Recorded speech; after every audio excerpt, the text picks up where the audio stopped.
పోలీసులే టార్గెట్ అయ్యారు మరోసారి న్యాయ వ్యవస్థ ముందు. ఈసారి ఏమైనా సివియర్ గా యాక్షన్ ఉంటదా? పోలీసులు కేసులు పెడుతున్నారు చాలా మంది మీద. అరెస్టులు పెరుగుతాయి. కోర్టే చెప్తోంది కదా 41 నోటీస్ ఇవ్వమని చెప్పేసి. ఆ పదజాలంలో తేడా ఉన్నప్పుడు కోర్టులే రిమాండ్ కూడా వేస్తున్నాయి. కాబట్టి చేస్తుంటారు. కానీ పబ్లిక్ ని ప్యానిక్ చేయడం పోలీస్ వల్ల కాదు ఇవాళ.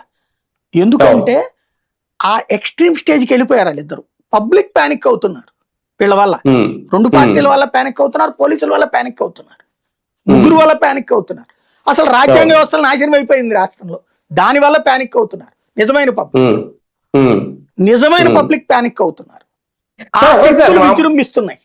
మామూలుగా జనరల్ గా ఆలోచిస్తే సోషల్ మీడియా వల్ల ఇలాంటి పోస్టులు పెట్టే వాళ్ళు కంట్రోల్ తప్పుతున్నారా, లేదంటే ప్రస్తుత సిచ్యువేషన్స్ చూసి రాజకీయంగా ఒకరినొకరు చేసుకుంటున్న ఈ రాజకీయాలు చూసి కంట్రోల్ తప్పుతున్నారా? వ్యక్తుల యొక్క దురదండి అది. నేనేదో పార్టీల పరమైంది అనుకున్నాను. ఒక్కొక్కడికి ఇప్పుడు మనం కూడా మాట్లాడుతున్నప్పుడు ఇదివరకు నాతో కూడా అంటుండేవాడు, అంటే ప్రధానికి మా తప్పు అంటుంటారండి, ఇదే తెలుగుదేశం వాళ్ళ మీద జగన్ కేసు పెట్ట అచ్చెన్నాయుడు ఎట్టంటోడు, అయ్యన్నపాత్రుడు ఎట్టంటోడు, అది మీరు తప్పని ఎందుకు అంటారని అడిగేవాళ్ళు నన్ను చాలా మంది. అంటే ప్రతీకార రాజకీయ ధోరణులు పెరిగిపోయినప్పుడు ఆటోమేటిక్ గా పబ్లిక్ ఏమన్నా కంట్రోల్ తప్పరా?